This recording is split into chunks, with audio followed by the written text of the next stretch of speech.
morning. You're listening to Table for Two with Naomi Nachman on the Nachum Segal Network. Our show is sponsored by Marzipan Bakery. One taste is all it takes. For those of you who don't know me, I'm Naomi Nachman, and I'm about all the food all the time. I'm so much about all the food all the time. I'm actually in the new Culinary Center right here in Flatbush. This is part 2 of an amazing series we put together for behind-the-scenes look, demos, interviews in Brooklyn with Chef Avron Wiseman. He's owner, director, instructor, teacher, everything here. We had an incredible first show together. Yeah, it was fun. This guy's too much for one show. He's so much that we have to do 2 shows. So we split this up into 2 shows. It's the last show of the season. This is our last show of the season, last show of season 5 for Table for Two. And we're going to pick it up again in September sometime when they give me my new air dates and got everything lined up for the new season. But I'm so excited and so honored that you hosted us here. Honored? No, I'm honored. Oh, go on. We have the Aussie Gourmet at the Kosher Culinary Center. Who's the one who's honored? Oh, go on. Well, the other part is, can I say, did you save the best for last? I saved the best for last. I hope so. I saved the best for last. You know, it's amazing when you called me a couple months ago and we're going to do a bit of a recap. Yeah, up to Knedlach, up to your elbows.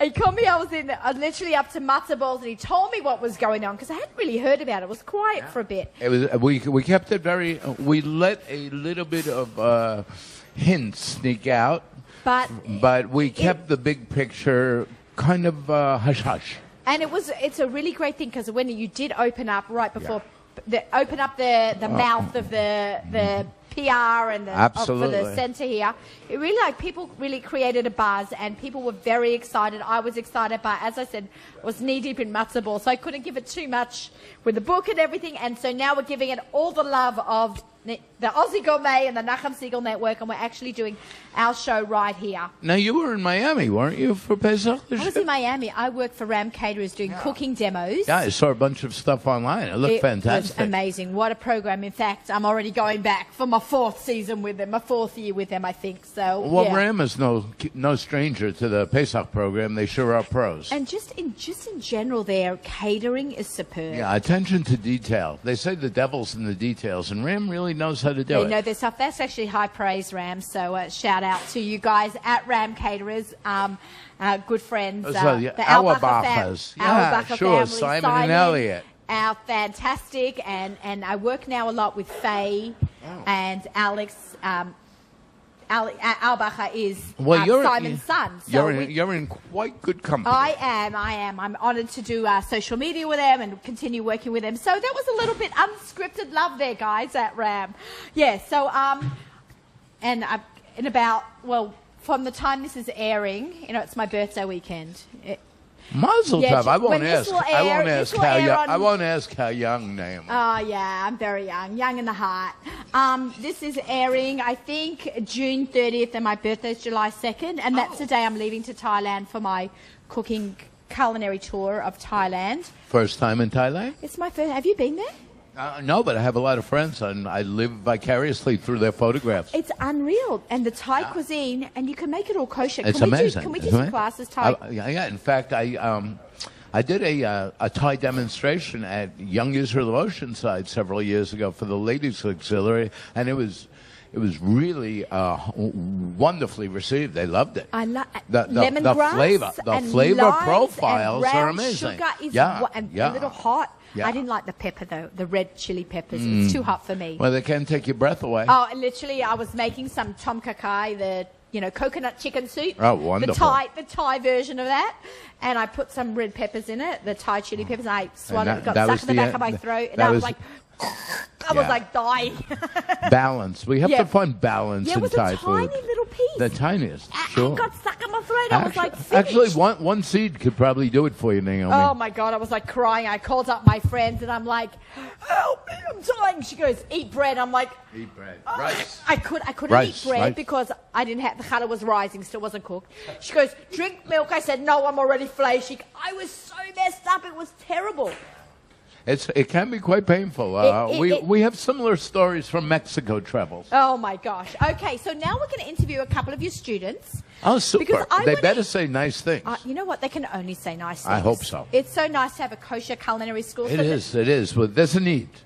Doesn't he? Doesn't he? And this Come is on, guys, this is come on up. the kosher capital of the world. So here we are in New York and Brooklyn. In Chutz La'aretz. I'm just gonna throw that out there. Okay, so Racheli, Israeli, and Yitzchak Moses, come on. Rachel. Okay, okay, Avram, I'm gonna ask you to switch seats. Gladly. Okay, You're out of the hot seat. Don't go too far because we've got a cooking demo. Okay, these are two of the talented bunch. They're all talented. I'm saying two from the talented bunch. They are one group of talented students. I can say that because when I walked in here, these guys were knee-deep in lamb prep and veggie prep, and that sauce was amazing. And they're like, come here, Naomi, we're going to try our food. I got to eat. It was wonderful. So you guys are really on your way to becoming the next top kosher chefs. Thank you. So do you have a microphone? We're going to pass it back and forth. Racheli, what brought you to the kosher industry? So Tell us your story. I've always been into cooking. My mom taught me. I was in the kitchen since the age of 9, and it was always a passion of mine to do. And when I finished high school and seminary, I was like, what should I do with my life? I don't want to be a doctor or a lawyer or something like that. Right, we were saying that on the last show, that not everyone's an academic. So I was like, I want to do something. I'm going to wake up every morning and say, I can't wait to go to work. I can't wait to do it. Let's high-five that. I love cooking and baking and stuff like that. So, like, let me go to school to advance my knowledge and everything I know already. You're so lucky that you have a kosher cooking school, right? Like, if this wasn't around, and you wanted to follow your dreams, you'd have to go to a non-kosher cooking school and just observe, basically. So just when I got back from seminary, they closed down CKCA. So I was like, okay, now I have to rethink my plans and everything. Yeah. And I was like, applying to other schools, non-kosher ones, and then they opened up this. So, yeah, I'm here. It's so fantastic. Okay, so how long has this course been? I know the school just opened. So it's been about 5 weeks, 6 weeks so far, and we have another month and a half about. Okay. It's about 52 days. And what's your big plan? What are you going to do after you graduate? I have lots of ideas. I just have to see which one's going to actually work out, and I mean, I want to learn some more afterwards. Like, we have an externship. I want to do that. Okay, great. Like, learn from other chefs and everything. And then see from there. Do you live locally in Brooklyn? I live, not too far. So that really works for you. You get to, and people from out of town, like, I know they went to CKCA from out of town, so it'll be. Yeah, also they have so many restaurants and they keep opening up more places and more places, so. Yeah, Ilan Korblum was on the show last week, like in part 1 of this, and he was saying there's always restaurants going up and down in Brooklyn, and a lot of them do stick around for 10, 20 years. But, it's great that we have fresh blood coming in and kind of like bringing new game to the table, so to speak. Yeah, it's exciting. Okay, hi. This is Yitzchak Moses. How did you hear about the Kosher Culinary Center? This is a shout out to the Nachum Segal Network. I heard about it from Nachum. It was funny. I was listening to the show one night on a rerun. Must have been, my mother had her iPod going, and it was archives, yep. Archives about 2:30 in the morning, or actually probably a little later. And I heard him saying how coming up with Naomi Nachman is going to be Chef Weissman. I'm like, hey, I know that name from someplace. And then I realized that it was the same chef that had the place on Coney, closed down about 2 years ago, and I'd been looking for it for the past year or so, and there was nothing available. I didn't really consider going to a non-kosher school, because if you can't taste anything, it's like. I agree. So I was very excited, and I called him the next day. I was badgering him because I was doing something else, and I wanted to make sure that I had something set where I was like, you promised me you're not gonna back out if you don't have enough students, or he's like, no, it's going down. I invested a lot of money in this place. Look at this place. It's amazing. We had a tour with Chef Avram Wiseman, who's the owner, director, master instructor on our first episode, and we saw how much went into this building. It's a gorgeous facility.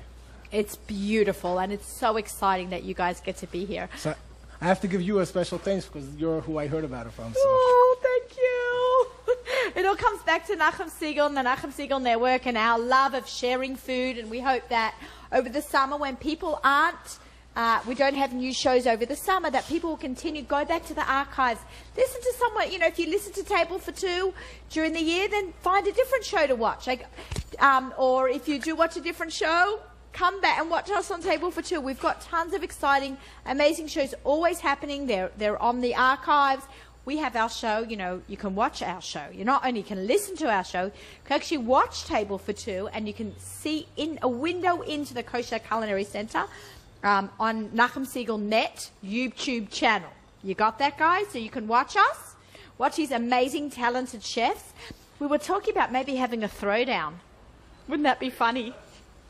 Do you know what a throwdown is? A cooking competition. It's a cooking competition between two chefs here, so maybe we should get that going. How does that sound? Sounds you cool. think you could take these guys on, or they could take you on? I can definitely take Yeah. Right? I think we need a throwdown. Okay, excellent. All right. Where do you see yourself going? When I started, I always enjoyed cooking. I do all the Shabbos cooking at home and stuff like that. You live locally? Yeah, I live locally, and I You've do all got the. one lucky family. I always enjoyed potchkining, but I never did the. I know how to make Shabbos food, basic I never knew techniques and stuff like that. So that's one of the things I wanted to learn when I came here. And my main thing when I started, my thing was doing what you do actually. Being a personal chef. But we'll see great. we'll see where it takes me. But that was my plan when I started to begin with. It's so interesting. When I started my business, I was one of very few kosher personal chefs, and the industry has changed so much. People take personal chefs all over the world with them. Daniel Lass is going to Spain this year. I was a personal chef. I'm not even doing it so much. I've become more like a cooking instructor when I go to Thailand. People have become food-centric and obsessed with food. And it's great for people like us who want to show food off and share the love of all the food. So, How long have you been doing it for? okay, can we hear her? Does she need the microphone? How long have you been doing it So for? cute, she's asking the questions. She's turning the tables on me. I like that. I want to say I started in 2004. So about 13, 14 years. So it's a lot of work. I work like a Michiganer. Everyone who knows me, right? I'm always working. It's I'm so always much fun every to be a angle. personal chef. Sorry? It's so much fun to be a personal Right, chef. right. So I did that for many years. I have to say I haven't done it so much anymore. When in my intro, I say, if you don't feel like cooking, call me. So I haven't really done that so much. I have a few of my regular clients that will call me when they need something, but there's just so much going on, and I work with a lot of companies and brands now, and this is something that you guys will be able to do, because people want companies that are producing amazing kosher products and ingredients want chefs to show the open market what you can do with that. So they're turning to the kosher personal chefs. Do this on Instagram, do that on Instagram. So my whole business, the whole industry, it's not just me, it's everyone. It's really grown. And a lot of these people got their start. A lot of the chefs, personal chefs and bloggers got their start right here in Brooklyn at the former CKCA. And now you guys are the future of Kosher Culinary by being students right here. I think we should be interviewing you. I'm happy to share some schmoozing and the love of food and what I do. You call me, we'll schmooze.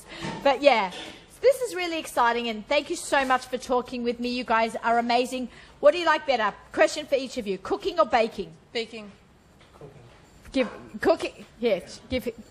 I enjoy cooking. I'm not so into the baking Okay, stuff. I have to say I like cooking over baking, but I love making bread. And grilling. Bread, a little bit grilling. You like grilling? I love to bake bread. I love to eat bread. And something about bread that's so comforting. Okay, you guys are rock stars. I look forward to following your careers and staying in touch and hear all the good stuff that's going on, based all from here. Thank you for having us. Our pleasure. All right. Thank you very much. All right, no worries, guys. You were awesome. All right, we are having an insane show here today. This show was so big that we couldn't have it in one sitting. We had to make it over 2 shows. And if I'm here in Brooklyn, in ZK's neighborhood, and in who else was here? Who else was on the show? And Ilan Kornblim's neighborhood, and Fagi Sprecher's neighborhood. We had to bring everyone down here right now for the hottest show ever. Fagi. Lucky you came to Brooklyn. I know, because I know I would never get you. You're lucky you got me this way. I know, Faggy. Thank you so much for coming on the show. My huge pleasure. mazel tov. Even though when this segment is going to air, the wedding will have been last week. But right now, can we're always before say the mazel wedding. tov, It's right? so amazing. I'm very excited to come to the wedding. I've actually got 2 weddings that night, both on the same street. My husband's cousins get married also on McDonald Avenue at a different Palace, hall. probably. I don't know where. They're Sephardi. How convenient. Oh, it's so convenient. I'm literally going to dance at 2 weddings. I actually have a 3rd wedding in New Jersey, but I'm not going to that. How are you? How are you managing? Just managing. Okay, great. So talk to me. What have we got some items to showcase? I haven't brought any items. I'm so sorry. Okay. Because I have not been feeling too well. Yeah, you over the sound like you last have a few days. cold. I have a very bad cold. I really should be in bed, but I am not, so I am here. She is upward schmoozing with us. So talk to me about the latest products that are out there. You know, there's always something going on. So everyone's In the- busy you know- with sous vide now. I Right. don't know if you sous vide. Do you I do not sous vide, but I saw some sous vide going on here this morning. I didn't introduce you properly. Faggy Sprecher is owner with her husband Mendy of Kitchen Click right up the road, down the road. I'm not sure where I am in terms of geography. Down the road, I I think it's north. Yeah, I'm not too good with that. Northeast. But Faggy has been... Oh, no, northwest. Right? Because Faggy is the sponsor of our kitchen gadgets segment, and every month we talk about all the amazing gadgets that Kitchen Click sells, and I love a good gadget. So let's talk about what's our summer gadget. So we have a lot of barbecuing. For example, the barbecue lights are very hot because it's hard to see to barbecue at night. So the tools come with lights on them. Oh, that's brilliant. I'm sorry I didn't bring it, but I just am not up to it. Oh, It's funny that we started the season this way, too. I remember I had a bad cold. Yeah, you had a bad cold in September. Right. Okay, now I you're guess gonna we're end beginning and ending. All right, it should be no more. Okay. So it's tools with lights on the end? Tools with lights on the end. And there's sous vide. People are really getting into sous vide. I've been Do you talking sell about them? it for years. Yes. Which brand do you have? We have Sear, we have sous vide, and we have... Julie? They've got the Julie brand. I see people use that a lot. No, and there's one other brand we have. What is it? Caloric has one. But now it's becoming so popular that I think everyone will have them probably by next year. Yeah, it's crazy. They work on And it's Bluetooth good. as We well. have a searing kit. Okay, what's that? Because when you sous vide, the food really does look a little bit raw. So if you Right. sear it before, it gets that finished look on it. So we just got this new searing kit. Is this what you have in this? In the? Oh, actually, we sell Polyscience too. But we have, now we sell a lot of Sear. Yeah, I heard that. That's also. No, Sear's a different company. So this is. Can we take this out of the box? Can we show everyone even though this is not the exact same one? No, we that- have this one as well. Oh, they have this one. But So let's somehow take that out of the The box. other one sells better. The other brand It's so tends to funny. sell Why do better. you think that is? Have you Maybe sous vide at home? Not yet. Not yet. Can we come here? Me and Faggy come here for a sous vide lesson. We need a sous vide lesson. I have no clue what to do. Okay. Okay. First, you need a pot. We need a pot. But there is another brand that comes, it's all in one. Sous vide, the Eid sous vide brand, it's all in one machine. It's like you buy a bread maker, you buy a sous vide. Okay, right, it's true, right? Sous vide actually means, I think, chefs, question under pressure, which is vacuum packed food, sealed, suck out the air, and you cook it in water to the exact degree, exactly how you want it cooked. 21, 25.2. And it doesn't take out the vitamins and the minerals. of the Right, food. it just keeps it in there, but looks, And it has that beautiful fresh color. but could you do have eggs, to sear You it. could do vegetables, you could do meat, you could do fish. I really need to really get into this. I keep saying that. Little background noise there right here on Table for Two. Okay. Oh, poor Faggy. Can we get, you want some water? No, it's okay. Okay, we have water. I'm sipping water in a mason jar. Can we just talk about mason jars, how super trendy they are? People use them. They use it for everything. Vases, desserts, Vases, water, that's right. We have some that cocktails. paints them. Cake in a jar. Oh, you can bake in these? It's a very hot thing now. They're doing trifles. Trifles in cake in these? Oh. Yeah, and puddings. Yum. Okay, and right now I'm just drinking my ice cold water. Okay, so after sous vide, what else is popular? People are still spiralizing. I know, it's crazy. So I'm going to take some spiralizers with me to Thailand to show some spiralizing, because you have to julienne a lot of the vegetables for a lot of the Thai food. So I don't like the julienne pinners. I like the spiralizers, and then you just break the pieces into smaller pieces. And even the mandolins now are coming with all these different attachments that make the vegetables look really neat and different. Just make sure you wear gloves so you don't chop off your finger like I did. Yeah, when I got a mandolin, when I first got married from my parents, they called it a V-slicer. The kind of, but they still call it a V-slicer, and I literally, I lost some fingertips for sure. Yeah, on Pesach, oh my gosh. I know, right? I had a gush. That when you do the apples. Okay. Okay, so sous vide, spiralizers. Okay, what else? Crock pots are also good for the summer, so you don't... Really? So not to heat up your home, if you're not barbecuing outside, and people are in a rush because they're going on trips during the day. They put everything in a slow cooker, and then they come home and their dinner's ready. Yeah, I actually have on my blog a recipe for chili that you make in the slow cooker. So you can actually put that up one morning, go out for your day rafting or fruit picking or all the summer fun that we can have, and then come back and dinner's made. And summer is such a good time to organize all your recipes that you've clipped from all those magazines. Right. So you need a book to organize them in, right? So what have you got? So we've got plenty of pretty cookbooks without the recipes inside. Where people can kind of slide it in or rewrite like a photo album, and right. you just put in, I like that. Or your clippings or your findings and stuff. Okay, and cool. throw the ones you don't need in the garbage that you're never going to make. Yeah, sometimes you need to sort through those. Like, I'm never going to make that. Right. That cake looks too crazy. And then, yeah. Okay, cool. I'm short on time. And then you always need good thermometers. And especially in the summer, you want to make sure your refrigerator is working well. So you should always keep a thermometer in your refrigerator. Okay, what's the temperature that a fridge should be? About 30, I think. Okay, so... Fahrenheit. 30. Fridge? Yeah. But isn't that below zero, and then everything will freeze? No, 0 is a freezer. 0 is a freezer, which is 32. It's 40. 34. I'm sorry, it's 34. My son, he knows. Okay, that's cool. Oh, your son is here. Mazel tov on the wedding. Okay. He's not the next. I know, he's not the next. He's some in between. Okay, he looks pretty young. I have to congratulate him. He did well on his regents. Oh, thank God. Have you finished school for the summer? Yes. I know today's my daughter's last day of school. Yeah, which is whatever day it is today.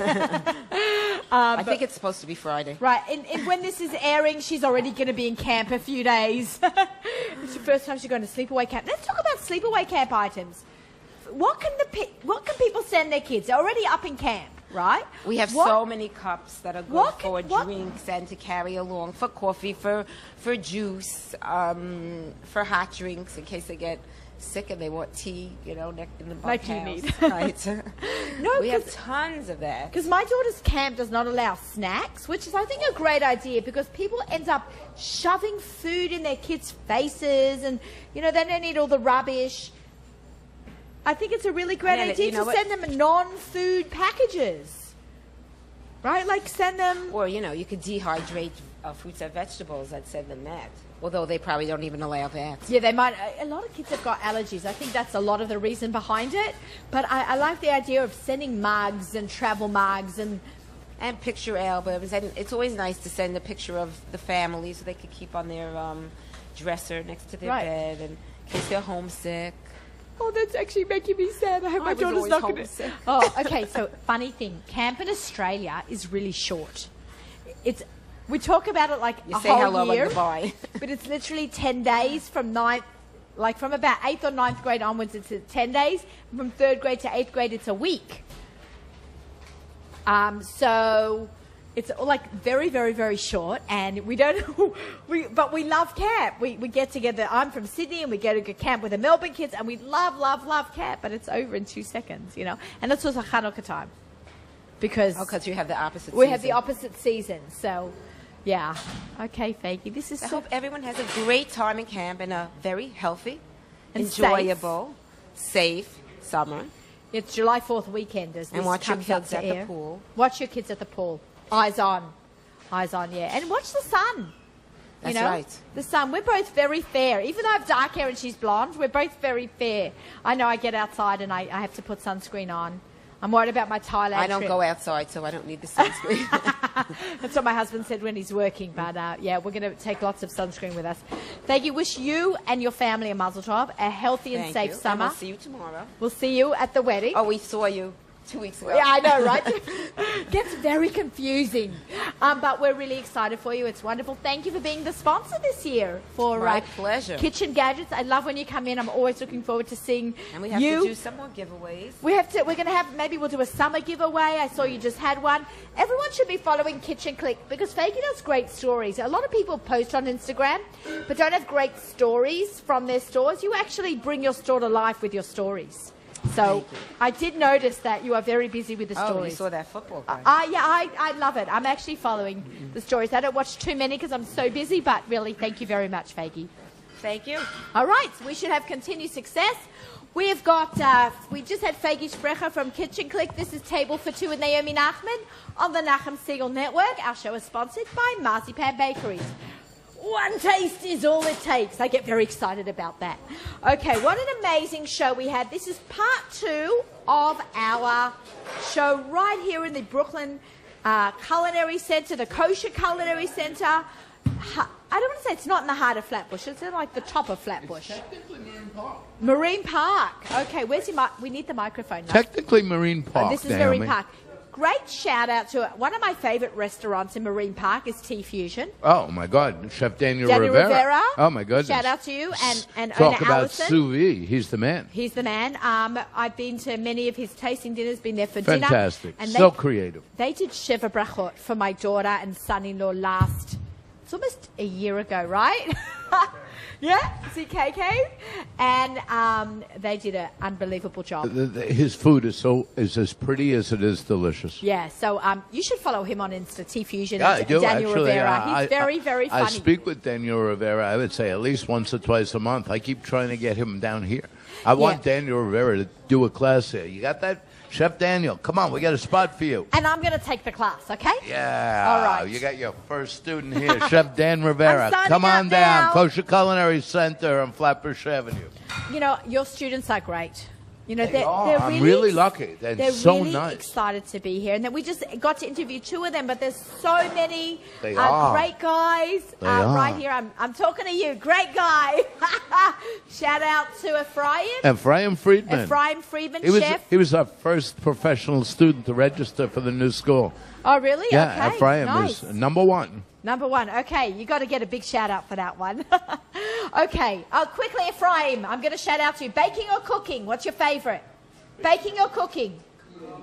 Cooking. He likes cooking. Okay, there you go. Actually, People always ask me that. I always Ephraim have is to a good friend of Mechi Kornfeld's. Oh, okay. And Ephraim wanted to go down that derech. Okay, I love it. Okay, can we talk about this sous vide? Because I'm absolutely... Yeah, sure. I'm absolutely fascinated. Faggy opened the door for me, and can we sous vide something? Yeah, I would love to tell you guys about this sous vide and what it's about. All right, so we bring it on over. So this Sure. is what a sous vide is like. I've actually had someone on the show. They brought in some sous vide meat. I'm just Yossi Horowitz, or Yossi's Cork Board. He's a very big. You should follow him. He's very big into the wines, kosher wines. He's sampled thousands of kosher wines. He owns thousands of kosher wines. He's like the wine rebbe for me. There you go. Outside of Jay Buxbaum, of course, Jay, and what's his? I'm drawing a blank. Oh my gosh, Gabriel Geller, and who have we had on the show? Adam Newstadter, Jay, of course, we said him first. So all the amazing guys that we've had on the show. They're talking about wine, but this guy talks about Sous vide? sous vide. So let's talk. Can we bring it over? Yeah, we can show you what this is all Can about. I walk around, guys? It's I'm very, going to have this hands-free mic. It's Okay. kind of ironic because we've only used this sous vide. This is called an immersion circulator. Okay, that's what a sous vide means? No, what it is? sous vide, this word sous vide, actually refers to under pressure. And that means when you are cooking any food item sous vide, the first step is to vacuum pack that food in a bag. So this is half of the apparatus needed for, this is actually part of molecular gastronomy and modernistic cuisine. It's all about being able to replicate a recipe down to the 10th of a degree. Exact cooking, In fact, precision. it is quite ironic that the only 2 times that we have used our immersion circulator so far in this new school, you've been here both days. Oh, yeah, I First like time that. was beef, medallions of beef. Okay, we yeah, were I sous saw vide. that. And then today was rack of lamb chop day. And today you actually, one of the lamb chops that you made disappear. That was quite a nice magic trick, Naomi. Yeah, yeah. I walk in here, they're like, yeah. Naomi, come, try the lamb. But I'm that like, lamb was perfect. sous vide as well. So Okay, excellent. The term sous vide refers to taking food, generally proteins, but it can be other items. Vegetables are sometimes sous vide. I heard you can do eggs as well. Fish is amazing. See, I've had sous vide. Fish. I've eaten a lot of Yeah, sous vide it's things. great. I just haven't used one. Okay. I was so- never a big fan of it initially. I'm old school. I like Well, high so heat. am I. So am I. And can I just say, like, why would you want to wait 4 hours for your lamb chops? Well, or let's 2 put it hours? another way. If you had beef short ribs and wanted to cook them for 48 hours or 72 hours until it basically melts in your mouth and you don't even need teeth, well, this is the way to go. And there are no other ways of preparing food. This method it can't be duplicated any other way. It's about total control. You fill this container with water. This immersion circulator heats the water to a predetermined temperature, and there's a thermometer on here. You could set it for a 124.9 degrees or 125.1. What gets cooked so medium, like so low? That's the point. If you like your steak medium rare, well, that would normally be considered 125 degree internal temperature. Internal temperature is when you cut it open. Yeah, and what it's the temperature is. of the meat is. And we're not talking about the temperature of the oven. Some people get confused with that. We're talking about when you cut a piece of lamb or salmon or fish open after it's cooked and put a thermometer in there.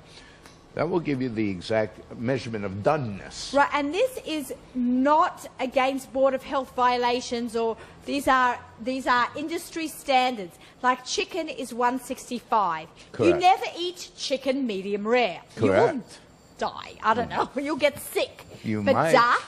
duck, you can eat rare. Lamb, you can eat rare. Fish, you can eat rare or raw. Certain things have got to be cooked all the way through because you want to be healthy and you want to make sure. I'm glad you mentioned that because one of the the hottest dishes lately, almost every restaurant, kosher or not, is serving some sort of tartare. And Yeah. carpaccio. Carpaccio. There's another term that's also... technically, these are forms of credute. Sushi is a form of credute. Any Means raw, food right? that is served raw is technically considered a credute. Like crude. Yeah, exactly. Crudo. I see it a lot. Crudo, The chef's you- wife, she taught me that There you term. go. So there is no reason we can't eat beef raw. There is no reason you can't eat lamb raw. But Why? when So it why comes don't to we do poultry? When it Please comes to tell poultry, us. it's not something we really want to eat raw or, like you said, rare.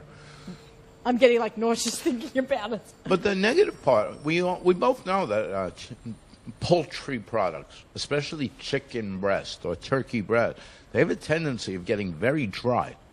One moment they're raw, and just a few minutes later they can be overcooked, Right. especially on the So barbecue. how do you find that sweet spot? How do we know? Well, that's what this is. If we know that we want chicken, turkey breast to be 165 degrees, because 165 degrees is a temperature that's determined to kill salmonella bacteria. Once food hits 165 degrees, there's no more danger of being sickened. And this goes with any poultry. Turkey? Correct. Turkey, even duck. But duck is not considered poultry. It's waterfowl, right? It is considered poultry if it's domesticated. The term poultry refers to any domesticated animal, which makes an eagle or a seagull, or even a bagel for that matter, not poultry but wild game. Okay. Now, there are many kinds of ducks.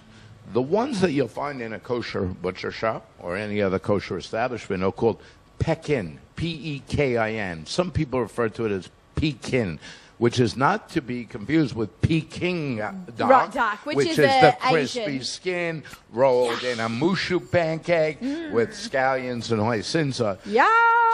But a variety called Pekin or Pekin duck is a farm-raised duck. And any bird that is farm-raised, fed by a farmer, kept in a locked-up environment where the birds just cannot fly away and come back when they want. So that is... Those are called domesticated, and if they're domesticated, They're poultry. it's poultry. Got it.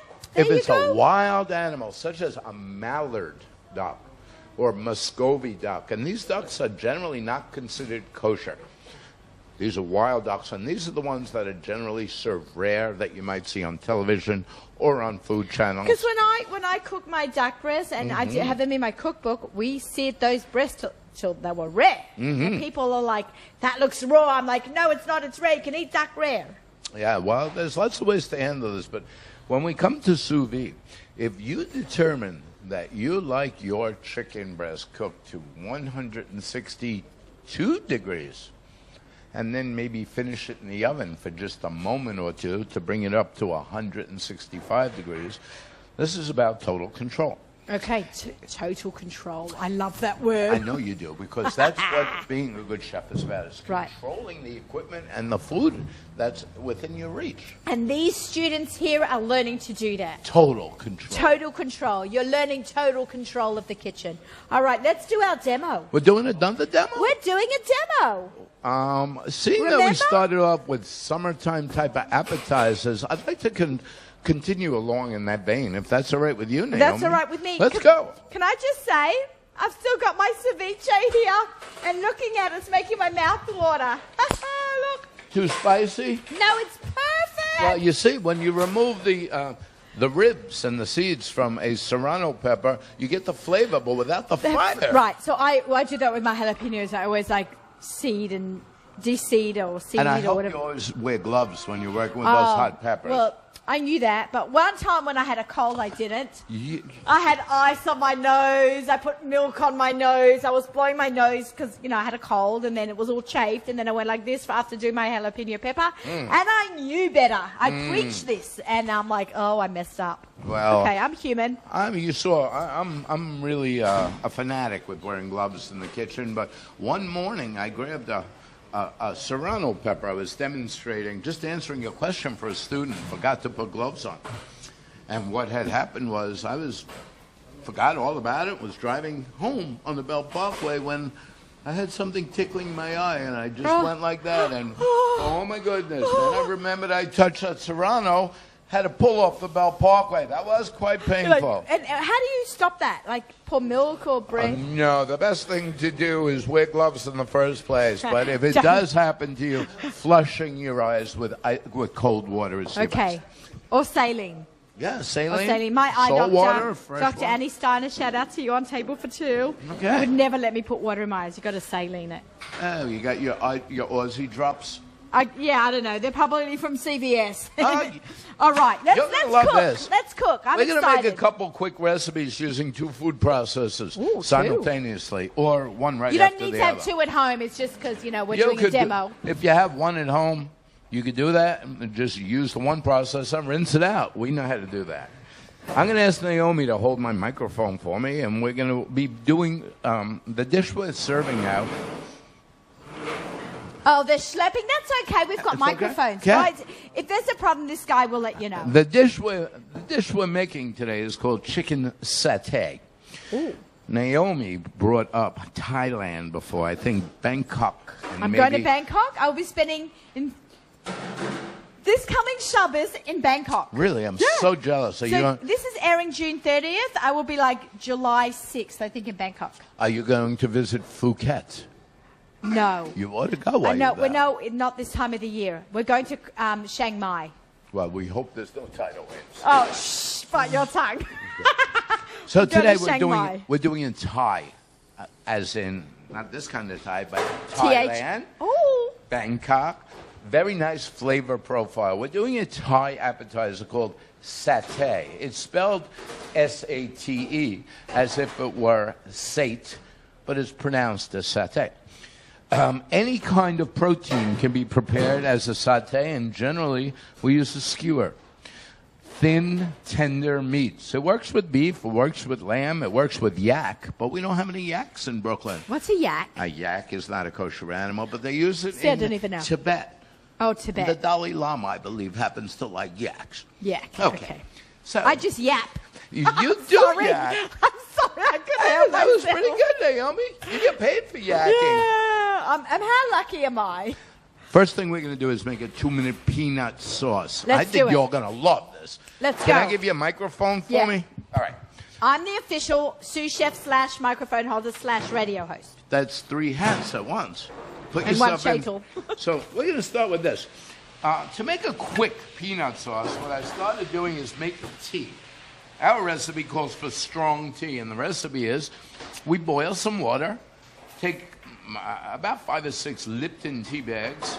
Doesn't have to be Lipton, of course, but this is an orange pico tea, otherwise known as regular tea. Okay, we're going to take our food processor and drop some peanut butter in there. I kind of like chunky peanut butter, but we'll leave it to your preference. Can we use almond butter? You can. Because but I personally, I don't mind peanut butter, but I love almond butter better. any nut butter will work, but I doubt you're going to find almond butter when you're in Thailand. Okay. Peanuts are quite Okay. an indigenous product. Now, Yes, it is, because yes, it's on all the yes, pad yes, thai and all that. Yeah, it's on everything. Just about every dish in Thailand has peanuts in one form or another. So we're starting with a little peanut butter, and I have a drop or 2 of clover honey. Any kind of honey will work. And next ingredient is a touch of soy sauce. A few drops of sesame oil. Smell that? I love- It's really powerful. That's roasted or toasted. Yeah, it's toasted. We It's- never use plain sesame It's oil. very, very overpowering. Oh, So I love it. we're just using a few Yeah, you drops. always We use can a little always bit. add a little bit more at the end. Okay, and this is probably the easiest, fastest dip. We don't put garlic in. Not yet. We're That's going to for start later. with this, and I'm going to run my food What's processor. that? Oh, that's the tea? And here comes my tea. I'm going to drizzle in my tea. And what's that? Because I only thought you use oil for an emulsion. Like, that's how you make an emulsion. Well, you can, but I'm using the peanut butter as an emulsifier, and I try to cut the Look oil. at that. Oh, Remember, I'm a Long Island guy these days. right. And oil, and everyone is like very obsessed with cutting the fat, cutting I'm the not. oil. Oh, come on, Naomi. I don't believe that. I have no problem. I deep fry everything. I nush on Griven. Remember that, folks. Okay, so we could do some grivenas today before the day's over. What do you think, grivenas? Oh God, Is that I love enough it. cholesterol for you? I got some last night from Pomegranate. Oh, my goodness. It's like chicken skin potato Yes, it chips. is. It is. He's the best. They should be illegal. I know they should be It illegal, should be. but thank God they're not, so All I right, can so nush on them. What we're doing is just drizzling in our tea until we hit the consistency we want. And the consistency we want is called napak, which means it should be just about thick enough. Should you go on the back of a spoon? To coat the back of a spoon. I love All that. right, so this is our peanut sauce. I'm going to finish it up. Can I just lick the back of that spoon? Oh, please. I'm going to put a few pieces of peeled chopped garlic Now, in it's here. funny that you don't put it in earlier. I don't mind little pieces of garlic because you're going to see I finished the sauce up with some chopped peanuts or chopped pine nuts. Oh. So as a decoration and to give it a little bit of texture. Fab. I'm going to try this before I give it to you. I'm a little nervous about this. He's nervous? He's nervous? I am. Oh, what are you nervous about? Okay, here we go. Okay, go. nape. Serpent. Coat the back of a spoon. I Let's haven't see. heard that since... Nape. Coat Okay. it just enough to coat and stick to your food. And then to your tongue. Mmm. That's pretty Oh, that's really good. nice balance. I like. How easy was that? And you know what? I like the peanut butter If in you it. want it thinner, you can add a little bit, A bit more more of your tea. Okay, cool. So, Not Snapple. We're not talking Snapple, folks. so what we're calling here, what we have is a peanut sauce, and what I'm going to do is just pour it in this little ramekin. I know you like ramekins. Yeah, I love ramekins. I have Yeah. like a ton in my house. I use them as mise en place bowls. They're just so useful. Checking they're eggs, nice serving looking. dessert. It's They're very almost as useful as mason jars. They're easy to clean. Yeah. And then what I'm going to do is put a little bit of my chopped peanuts or pine nuts right on top of that. Oh, pretty. Yeah, it's kind of neat. I'm going to set this on this little sushi board. Oh, pretty. Okay. Next item we're going to do is we're going to go to food processor number 2. We're shooting on up. We are shipping. Okay, I really like what I'm seeing here. Actually, I'm going to use the same base. Can you use the same base? Sure. I happen to like these, but oh my God, I just remembered. My food processor broke at home. I had the brawn. Oh. I also had this. I had this for 15 years till it died, and then I bought the brawn. How do you like the brawn? I like it. You could do a whole bag of potato cookers in one. I know people do a lot of doughs in the brawn. They have a very high torque motor on the Yeah, brawn. it's very good, but I broke mine last week. Really? I overstuffed it. What did you put in there? Potato cooker, which I've done 1,000 times. I don't understand why it broke. So, you know, I got to get a new one. But they're not crazy expensive. These are much more expensive. But your birthday's coming up, so it's about time. Yeah. Yeah, I guess you get a new brawn before July 2nd. Second, yeah. All right.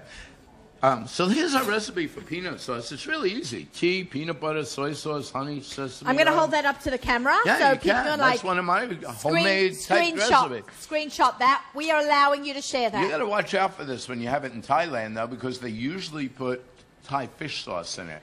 Right. And if you're having it on meats, of course, there's a kosher issue between fish and meat. Thank God you can get kosher fish sauce here. You can, but you just can't use it. Can only do it. You can do it if you're making this with fish. Yeah, it's kind of like the story with Worcestershire sauce because there's anchovies with it. Right. All right. It has to have less than the 60th. But I'm not your rabbi, you'll ask, but you'll see you can have OU. If it has OU, you can have it. If it's OU fish, then you can't have it with. You can have it, but you can put it on your meats, of course. Yeah, right. But we're not going to tell people how to.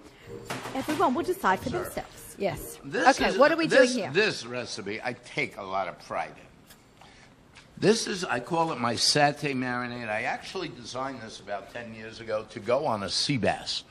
We had gone out fishing and caught some local black sea bass and wanted to grill them whole on the barbie. On the barbie. On the barbie, yeah. So we came up with this really nice recipe, and it's made very easily. We're starting with this one. I will start with the garlic first, like you said, Naomi. I just want to paint an image in everyone's head for those who are to those who are listening.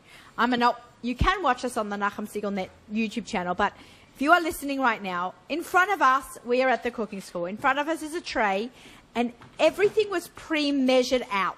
Correct. This is called mise en place. Mise en place. Which means everything in its place. Did I do it right? Things in place. Everything. And you're in the right place. I'm in the right place right here. Kosher Culinary Center, where we should be cooking together. So here is everything. All the ingredients are laid out in front of us. We have some fresh garlic in here. So we're putting everything into a food processor? Yeah, except we're not putting them in at once. We got this one. Oh, really? This one is the one we're going to add oil and emulsify like a mayonnaise. At the end? Yeah. Okay, great. So all ingredients go in here except for this guy, the oil. This is canola oil. You could use a soybean oil.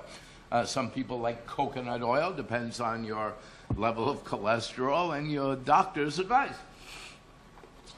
A little bit of ketchup helps emulsify this.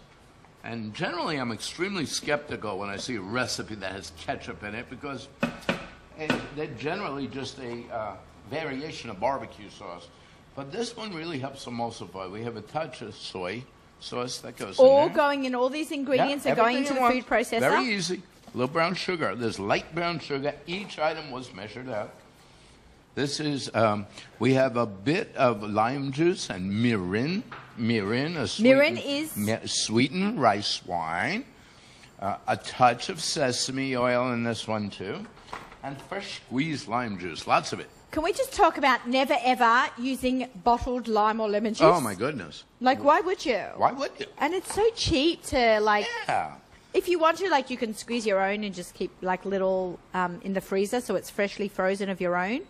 But there's nothing like fresh limes and fresh lemons. No, that flavor can't be duplicated with a bottled or frozen product. No way. Yeah. And you're going to see in Thailand there's a great deal of fresh squeezed lime juice on lots of dishes. Yeah. I've been preparing. It makes it bright. Pop. It pops. Right. Yeah, it makes your tongue dance.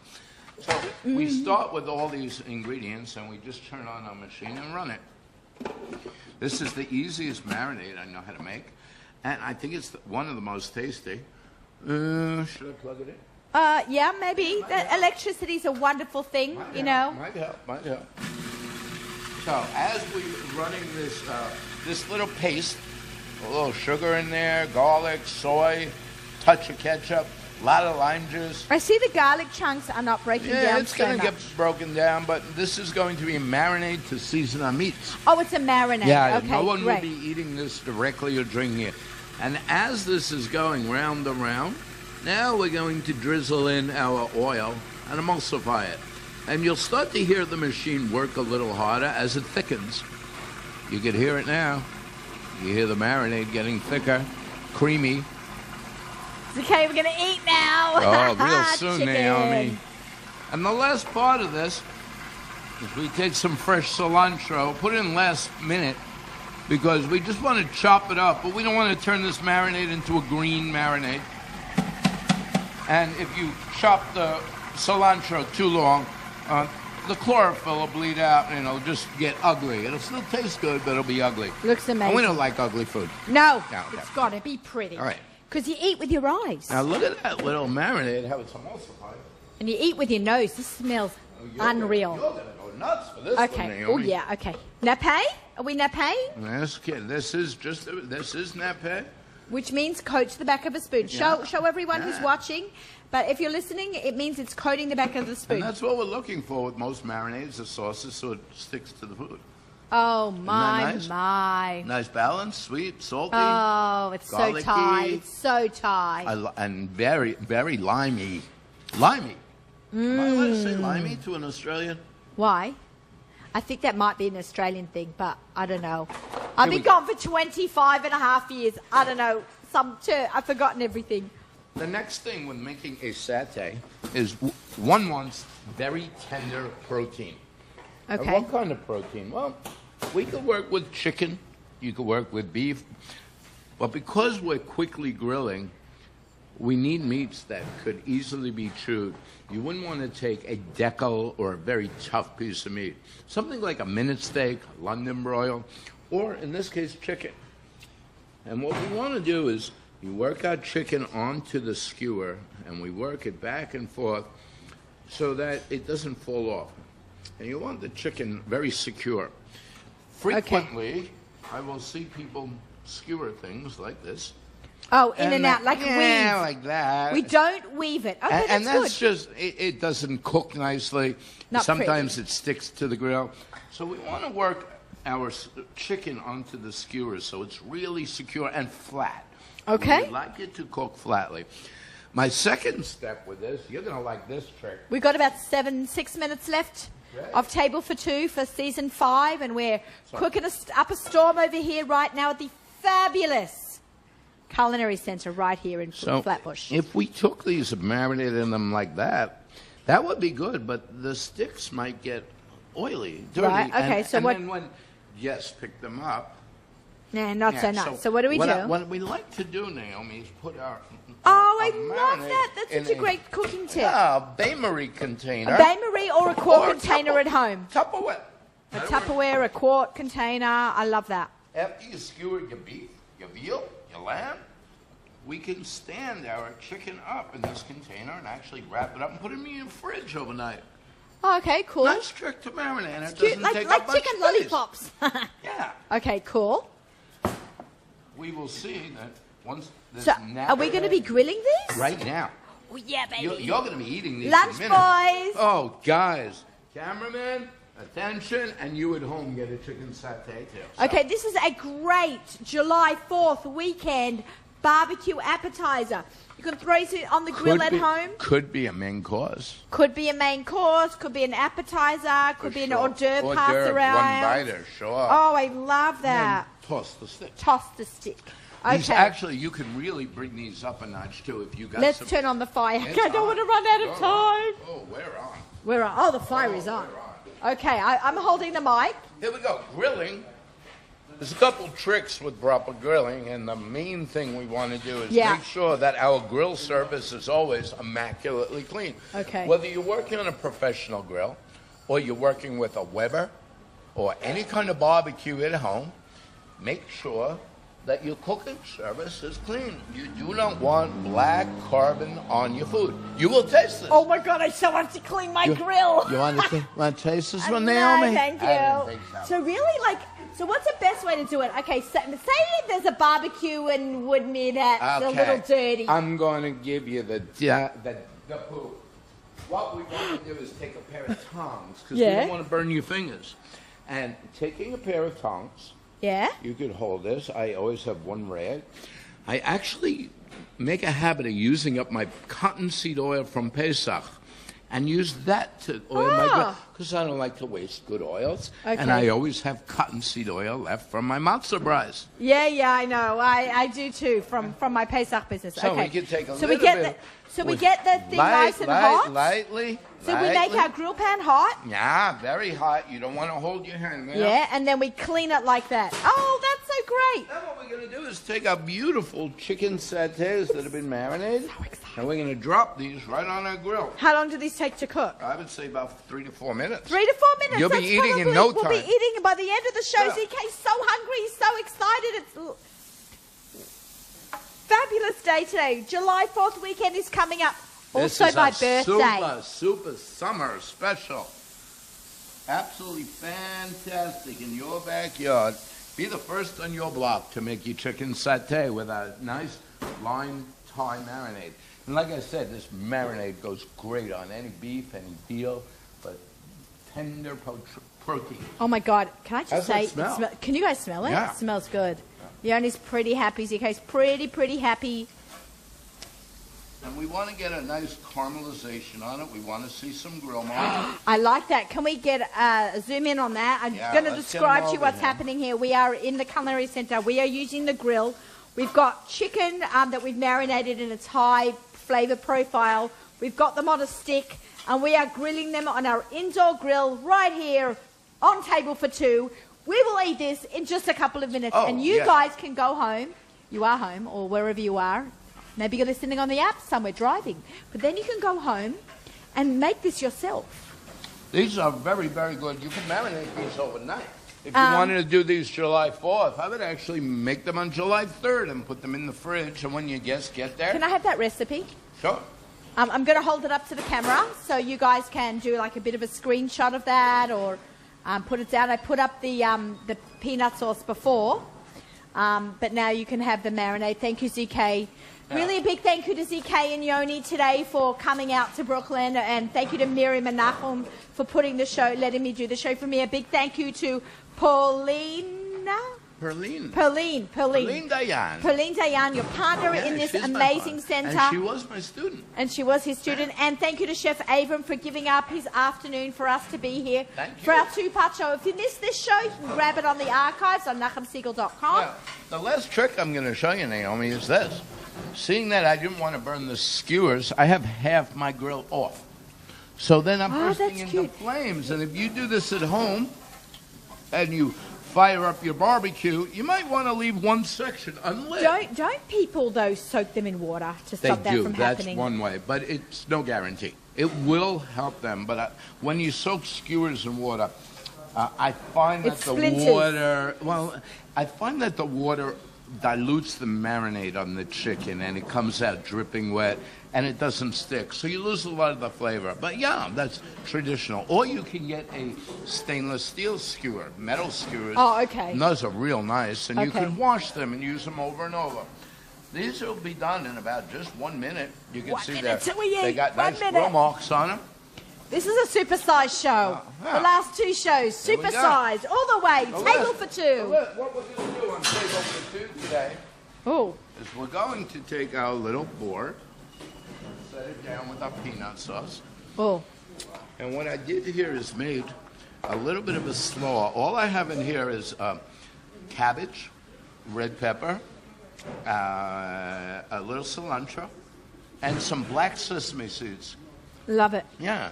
And I'm going to use it very summery, very Thai. I didn't even know you were going to Thailand, so it just works out perfectly. I'm so excited. This is a nice, healthy way to eat in the summer. Very little fat, very little oil, grilled.